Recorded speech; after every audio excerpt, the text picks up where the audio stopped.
guys, thanks for joining me again today. We are going to continue to read out of The Invention of Hugo Cabret.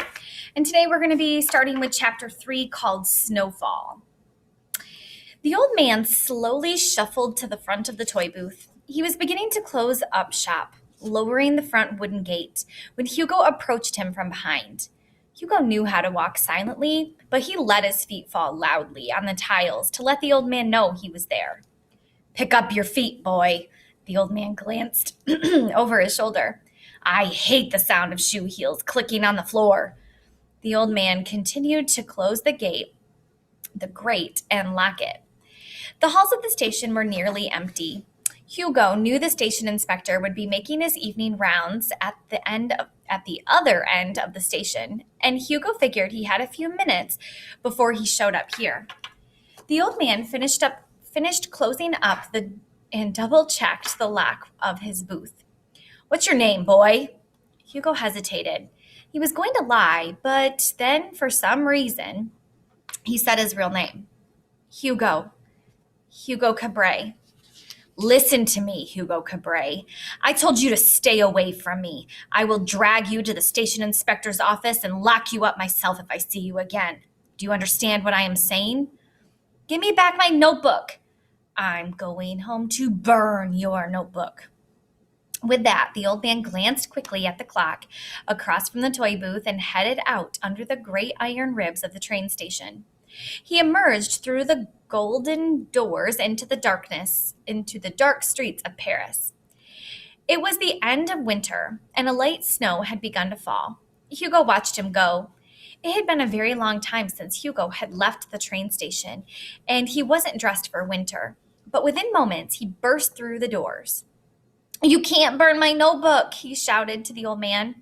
"I can," came the answer. Hugo wanted to tackle him, to knock him to the ground and take back his notebook, but he didn't think he was big enough. And besides, the old man was strong.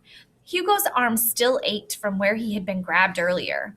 "Stop clicking the street with your heels," the old man hissed through his teeth, "and don't make me say it again." He shook his head and adjusted his hat. Then, quietly to himself, he said, "I hope the snow covers everything so all the footsteps are silenced and the whole city can be at peace." Okay, so here they are walking. Hugo's still following him.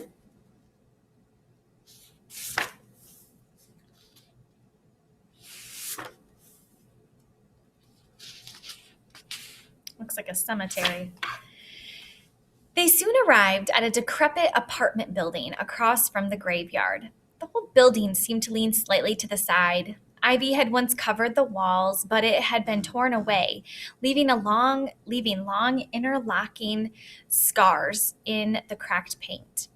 The old man opened the chipped green door with a large key.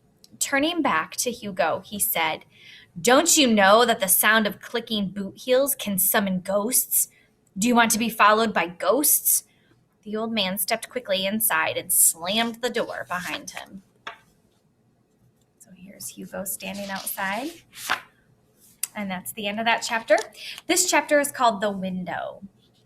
Hugo stood in the dark outside the old man's apartment building. He wiped the snowflakes from his eyelashes and fiddled with the dirty buttons on the front of his thin jacket, rubbing them between his fingers the way he had rubbed the cover of his notebook. Hugo picked up a stone from the street and threw it at one of the windows, making a loud clink. The curtains parted. A girl looked out. Hugo thought for a second that he had hit the wrong window, but then he recognized the girl. It was the girl from the toy booth. Hugo was about to yell at her, but she put her finger up to her lips and motioned for him to wait there. The curtains closed again. Hugo shivered in the cold, and in a few minutes the girl appeared from behind the building and ran over to him. "Who are you?" she asked. "Your grandfather stole my notebook. I have to get it back before he burns it." Papa George isn't my grandfather," said the girl. "And he isn't a thief. You are." "No, I'm not. I saw you." "How could you have seen me? The old man sent you away before I came to the booth." So you were spying on me too. Well, then we're even. Hugo looked at the girl curiously. Let me inside. I can't do that. You have to leave. I won't go until I have my notebook. Hugo picked up another stone to throw at the window, but the girl grabbed his hand and wrestled the stone from his fingers. She was a little bigger than he was. Are you crazy? She whispered. I can't get caught out here with you. Why do you need your notebook back so badly? I can't tell you. Hugo tried to pick up another stone, but the girl pushed him to the ground and held him there. Listen to me. I can't let you into the building, but I promise I'll make sure he doesn't burn your notebook. Go back to the toy booth tomorrow and ask him for your notebook again. Hugo looked up into the girl's big, dark eyes and realized that he didn't have a choice. She let him stand up and he ran off into the snowy night. Okay, in the next chapter, we will start tomorrow. Thanks for listening.